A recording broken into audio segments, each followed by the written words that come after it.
चीज तो ये है कि सेल्स टैक्स परमिट या फिर रीसेलर परमिट या फिर सेल्स टैक्स आईडी, ये सब जो हैं वो एक ही चीज के नाम है।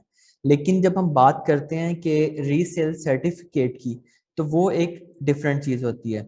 मतलब resale certificate and reseller permit या फिर सेलर परमिट, ये दोनों जो हैं वो डिफरेंट चीजें हैं। इनमें फर्क क्या है, आए समझते हैं। सेलर परमिट क्या होता है? कोई सी भी स्टेट जो है वो आपको एक सेलर परमिट आईडी जो है वो अलॉट कर रही होती है, और उस आईडी की बेस पे आप अपना एक रीसेल सर्टिफिकेट जो है वो बना रहे होते हैं। तो ये जो फर्क है इनमें, इसको समझना बहुत ज्यादा जरूरी है, क्योंकि हमें नहीं पता होता कि इन दोनों में से कौन सी चीज हमें कहाँ पे चाहिए।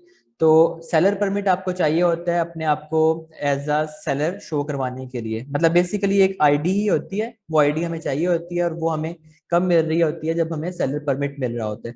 जब आपको ये सेलर परमिट आईडी मिल जाती है, उस आईडी को आप यूज कर रहे होते हैं अपने रीसेलर सर्टिफिकेट में या फिर रीसेल सर्टिफिकेट में। मतलब उसमें सर्टिफिकेट बेसिकली हमें खुद बनाना होता है, जो सेलर परमिट आईडी होती है वो आपको आपकी स्टेट जो है वो इशू कर रही होती है।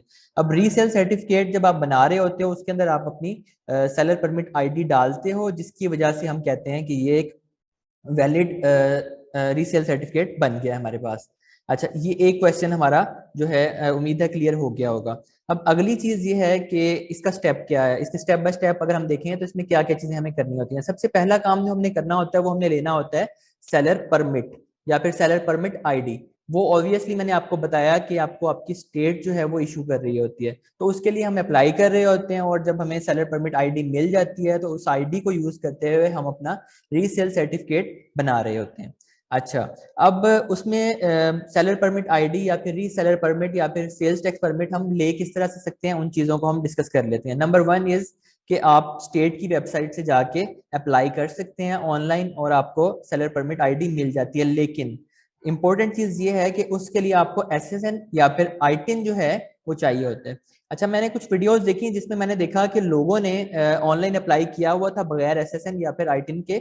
लेकिन वो कर क्या रहे थे कि जहां पे उनसे मांगा जाता था एसएसएन और या फिर आईटिन, उसकी जगह पे वो डाल रहे थे अपना ईआईएन, और साथ में उन्होंने क्लेम ये किया हुआ था कि ईआईएन जो है आपका आप यूज कर सकते हैं, जबकि बिल्कुल भी एक ये गलत टेक्निक है, और मैं इसको बिल्कुल गलत समझता हूँ। उसकी वजह क्या है? जब आप ईआईएन यूज करते हो, वो होता क्या है? अब आप अपनी तरफ से ईआईएन यूज कर रहे हो, लेकिन होता वो किसी और बंदे का एसएसएन है। जब आप किसी और बंदे का एसएसएन यूज कर रहे हो, ऑब्वियसली वो एक दो नंबर काम है। आप करना चाहें तो आप कर सकते हैं, लेकिन एक चीज तो ये तय है कि आप ऑनलाइन अप्लाई करने लगते हो तो आपको एसएसएन या फिर आईटिन चाहिए होता है। और वो कहाँ पे चाहिए होता है?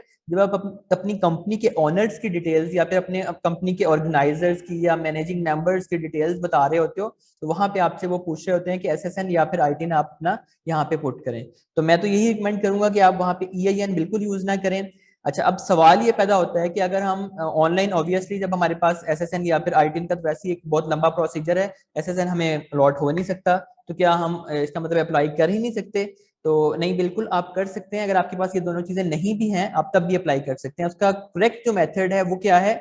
वो आप अप्लाई कर रहे होते हैं AP201 फॉर्म के थ्रू। सेम उस तरह से है ये, जैसे हम ईआईएन अप्लाई करते हैं SS4 फॉर्म के थ्रू, तो AP201 फॉर्म जो है उसके थ्रू आप अप्लाई कर रहे होते हैं अपने सेलर परमिट के लिए। और ये बेसिकली मैं आप लोगों को बता रहा हूँ टेक्सास के हवाले से, क्योंकि टेक्सास का मेरा थोड़ा कुछ ज्यादा एक्सपीरियंस है। जो AP201 फॉर्म है वो सिर्फ आप यूज कर रहे होंगे टेक्सास के लिए। बाकी स्टेट्स के लिए हर स्टेट का अपना एक फॉर्म होगा जिसके थ्रू आप अप्लाई कर रहे होंगे। प्रोसीजर ऑलमोस्ट सेम ही होता है, कुछ चीजें बिल्कुल कुछ चीजें डिफरेंट हो सकती हैं, उसमें कोई भी घबराने की बात नहीं है। थोड़ी सी रिसर्च करने के बाद आपको चीजें मिल जाएंगी, और अगर ना समझ आए तो आप ऑब्वियसली कमेंट्स में पूछ सकते हैं, मैं आप लोगों को बता दूंगा यहाँ पे भी। मैं आपको टेक्सास के हवाले से बता रहा हूँ, तो ऑब्वियसली एक ही दफा मैं सारा कुछ नहीं बता सकूंगा सारी स्टेट्स का, तो हम टेक्सास के हवाले से देख रहे हैं अभी। अच्छा, अब उसमें एक चीज और है।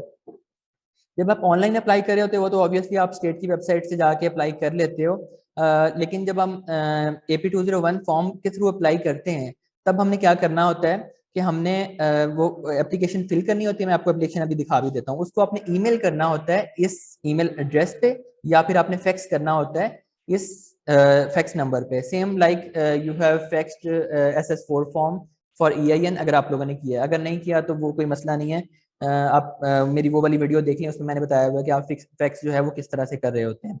अच्छा, अब हमने जो है इसमें मैंने लिखा हुआ है कि आपने नेक्स कोड जो है वो करेक्टली लाजमी चूज करना है। अब नेक्स कोड जो है वो क्या चीज़ है उसका मैं थोड़ा आपको बता देता हूँ। हर एक कैटेगरी के लिए या फिर हर एक बिजनेस टाइप के लिए हमारे कुछ नेक कोड्स होते हैं। मतलब एक कोड है, उससे आपको पता लग जाता है कि आप कौन सा जो बिजनेस है, आपकी बिजनेस की जो कैटेगरी है वो कौन सी है। जैसे कि मैंने यहाँ पे लिखा हुआ है 45, 41 और 10। इसको अगर हम देखें तो हमें शो होगा ये electronic shopping and mail order houses, मतलब ई कॉमर्स से रेलिवेंट जो है वो आपका यही नेक्स्ट कोड होता है। आप जब AP201 फॉर्म फिल कर रहे होंगे तो वहां पे आपसे इसके बारे में पूछा जाएगा, तो आपको इसका पता होना, मतलब करेक्ट आपका जो नेक्स्ट कोड है आपको पता होना जरूरी है। Amazon, eBay या फिर इस तरह की कोई भी आपकी आप वहां पे अकाउंट बनाना चाह रहे हैं तो उसमें आपका यही 45, 41, 10 जो है ये आपका नेक्स्ट कोड यूज हो रहा होगा। ख्याल रहे कि आपने एप्लीकेशन फॉर्म फिल करते हुए नेक्स्ट कोड जो है बिल्कुल करेक्ट चूज करना है, क्योंकि अगर आप कोई गलत नेक्स्ट कोड यूज करते हैं तो आपको कुछ प्रॉब्लम्स का सामना करना पड़ सकता है। जिनमें से एक प्रॉब्लम ये है, आप देखेंगे कि अक्सर लोग नेट पे आपको बता रहे होंगे कि अगर आपको सेलर परमिट चाहिए तो आपको $500 का जो है वो श्योरिटी बॉन्ड जो है वो सबमिट करवाना पड़ता है। तो वो इस वजह से ही होता है कि आप इसके अलावा कोई और कोड यूज कर रहे होते हैं, और उस कोड में होता क्या है कि आपका एप्लीकेशन बिल्कुल ही समझने के डिफरेंट तरीके से सबमिट हो रही होती है, या वो उसको किसी और अंदाज में देख रहे होते हैं, तो उसकी वजह से आपको 500 का श्योरिटी बॉन्ड जो है वो सबमिट करवाना पड़ सकता है। तो नेक्स्ट कोड जो है वो लाजमी आपने ठीक से चूज करना है, ठीक है। नहीं तो मैं इस बारे में कुछ नहीं कह सकता कि आपको वो 500 का जो बॉन्ड है वो सबमिट करवाना पड़ सकता है। अच्छा, उसके बाद इस तरह से आप अप्लाई करेंगे, और ये AP201 फॉर्म दिखता कैसा है वो मैं आपको दिखा देता हूँ। इस तरह का जी हमारा फॉर्म होता है, सेम लाइक SS4 फॉर्म। इसको आपने फिल करना होता है। इस वीडियो में मैं आपको ये तो नहीं बता सकूंगा कि इसको हम किस तरह से फिल कर रहे होते हैं, क्योंकि ये काफी एक लेंथी फॉर्म है। इसके लिए मैं अलग से एक वीडियो बनाऊंगा, उसमें मैं आपको बता दूंगा कि आपने इस फॉर्म को किस तरह से फिल करना है। इसमें अपनी डिटेल्स ही डालनी होती है। अगर आप खुद से देखना चाहें तो आप देख के इसको फिल कर सकते हैं, नहीं तो मैं भी इस पे एक वीडियो बना रहा हूँ।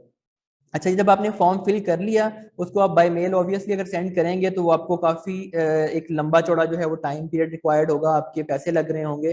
तो इसलिए मैंने वो वाली जो चीज थी वो इसमें से वैसे ही निकाल दी कि आप बाय मेल जो है इसको सेंड कर रहे हो।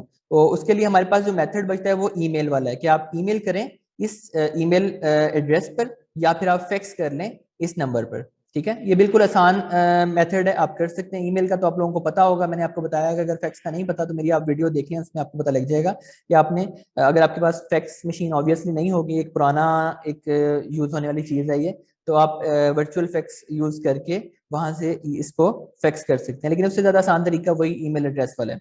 अच्छा, आपने अप्लाई कर लिया, आपको सेलर परमिट आईडी या फिर सेलर परमिट इशू हो गया। उसमें से मेन चीज जो हमें रिक्वायर्ड होती है वो हमारी सेलर परमिट आईडी ही होती है। जब आपको आईडी मिल गई, अगला काम फिर आपने ये करना होता है कि आपने रीसेल सर्टिफिकेट जो है उसको फिल आउट करना होता है। अच्छा, रीसेल सर्टिफिकेट जो है उसको आपने सिर्फ फिल करके अपने पास रखना होता है। इसको आपको कहीं पे अप्लाई करने की जरूरत नहीं होती। ऐसा नहीं होता जैसे हम सेलर परमिट आईडी के लिए कर रहे होते हैं कि आप कोई फॉर्म फिल करके किसी को भेजें और बदले में आपको वो कोई रीसेल सर्टिफिकेट जो है वो इशू कर रहे हो, इस तरह का कोई चक्कर नहीं होता। आपको एक रीसेल सर्टिफिकेट डाउनलोड करना पड़ता है जो कि हर स्टेट के लिए डिफरेंट होता है। मैंने यहाँ पे थोड़ा सा मेंशन भी किया हुआ है कि न्यूयॉर्क के लिए जैसे ST120 है, वर्जीनिया के लिए ST14 है, और टेक्सास के लिए 01339 है। तो इस तरह से आपको डिफरेंट स्टेट्स के डिफरेंट रीसेल सर्टिफिकेट मिल जाएंगे, और उनको आप फिल आउट करके सिर्फ अपने पास रख सकते हैं। ये देखें, कुछ इस तरह का ये टेक्सास वाला मैंने डाउनलोड किया हुआ है, कुछ इस तरह का रीसेल सर्टिफिकेट होता है। इसको भी मैं फिल करने पे एक अलग से वीडियो बनाऊंगा, क्योंकि ये वीडियो हमारी काफी लंबी हो जाएगी। इसमें आपने अपनी सिर्फ डिटेल्स डालनी होती हैं, ठीक है। और डिटेल्स डालने के बाद जो है आप इसको अपने पास सेव करके रख लेते हैं, ठीक है। सेव करने के बाद आप इसको देते कब है, जब आपने कोई परचेजिंग करनी होती है। असल में रीसेल सर्टिफिकेट का जो काम है, जो बुनियादी इसका मकसद होता है वो क्या होता है कि आप अपना रीसेल सर्टिफिकेट, अगर आप कहीं से परचेजिंग करने लगे हैं, फर्ज करें मैं किसी सप्लायर से परचेज करने लगा हूँ, या मैं ड्रॉप शिपिंग कर रहा हूँ और वॉलमार्ट या फिर सैम्स क्लब से कोई परचेजिंग करने लगा हूँ, तो वहां पे मैं अपना रीसेल सर्टिफिकेट उनको दिखाता हूँ कि मैं मतलब सेल्स टैक्स जो है एग्जेम्प्ट हूँ। उसकी वजह क्या है कि मैं आपसे जो चीज परचेज कर रहा हूँ मैं दोबारा से रीसेल करने के लिए ले रहा हूँ। अब ऐसा हो, अगर मैं फर्ज करें नहीं करता तब क्या होगा, सेल्स टैक्स आप मतलब दो दफा पे कर रहे होंगे। एक दफा जब आप परचेज कर रहे होंगे वॉलमार्ट से या फिर अपने सप्लायर से, तब पे कर रहे होंगे, और दूसरी दफा जब आपका बायर आपसे चीज परचेज कर रहा होगा तो वो सेल्स टैक्स आप आपको मतलब सबमिट करवाना पड़ेगा। तो रीसेल सर्टिफिकेट का मैंने आपको बताया मकसद ये होता है, आप कहते हैं कि सप्लायर को बता देते हैं, इन अदर वर्ड्स आप अपनी जो स्टेट है उसको बता रहे होते हैं कि मैं ये फलाना परचेजिंग कर रहा हूँ, लेकिन मेरा मकसद रीसेलिंग है, तो मेरे से 2 दफा सेल्स टैक्स कलेक्ट ना किया जाए, मैं 1 दफा सेल्स टैक्स दूंगा और वो तब दूंगा जब मैं दूसरी दफा इस चीज को सेल कर रहा हूँ। मतलब रीसेलिंग का मतलब ही यही है यहाँ पे। तो जब आपको रीसेल सर्टिफिकेट मिल जाता है, उसकी बेस पे जब आप परचेजिंग करते हैं तो आपको 1 दफा का जो सेल्स टैक्स है वो एग्जेम्प्ट हो जाता है। अच्छा, अब मल्टीपल स्टेट्स के लिए एक ही टाइम में अगर आप यही काम करना चाह रहे हैं कि रीसेल सर्टिफिकेट, ऑब्वियसली इतनी सारी स्टेट्स हैं, उनमें से कुछ ऐसी हैं जिनमें रीसेल की आपको सर्टिफिकेट की जरूरत ही नहीं होती, कुछ ऐसी हैं जिनमें सेल्स टैक्स ही नहीं है, तो उनके अलावा आपको हर स्टेट के लिए अलग से रीसेल सर्टिफिकेट लेना पड़ता है। तो उसका एक आसान मेथड जो है वो streamlinedsalestax.org है। इस पे जाके जब आप अप्लाई करते हैं तो मल्टीपल स्टेट्स के लिए, काफी सारी स्टेट्स हैं, उनके लिए आपको एक ही दफा में सेल्स टैक्स रीसेल सर्टिफिकेट जो है वो मतलब आप एक ही दफा फिल करके मल्टीपल स्टेट्स के लिए उसको यूज कर सकते हैं। फिर भी उनमें कुछ ऐसी स्टेट्स हैं जो रह जाती हैं, उनके लिए ऑब्वियसली आपको अलग से हर एक स्टेट के लिए अलग अलग रीसेल सर्टिफिकेट क्रिएट करना पड़ेगा। और करना किस तरह से पड़ेगा कि जिस स्टेट से आप परचेजिंग करना चाह रहे हैं उस स्टेट का आपके पास रीसेल सर्टिफिकेट जो है वो होना चाहिए। अच्छा, अब आपने इसको फिल करके सिर्फ अपने पास रख लेना है, इसको किसी को सेंड करने की आईआरएस को या फिर कॉम्प्ट्रोलर को सेंड करने की आपको जरूरत नहीं है। आपने सिर्फ ये सप्लायर को सेंड करना होता है, अगला काम सप्लायर का है, वो आपको वैसे ही जो सेल्स टैक्स है वो एग्जेम्प्ट कर देता है। और इसको आप अपने पास सेव कर लेंगे और जब भी आपको जरूरत पड़ेगी तो आप इसको यूज कर रहे होंगे। तो इतनी सी चीजें मैंने इस वीडियो में बतानी थी, रीसेल सर्टिफिकेट और सेलर परमिट। मेन चीज यही है कि हमें बहुत ज्यादा कंफ्यूजन है सेलर परमिट आईडी और रीसेल सर्टिफिकेट के दरमियान। तो हमारी ये कंफ्यूजन पहले क्लियर होनी चाहिए, उसके बाद हमें अगला काम करना चाहिए कि आप सेलर परमिट आईडी लेना चाह रहे हैं या आप रीसेल सर्टिफिकेट बनाना चाह रहे हैं, वो काम बाद का है। तो पहले इस फर्क को समझें, उसके बाद मैंने दोनों मेथड्स आपको बता दिए।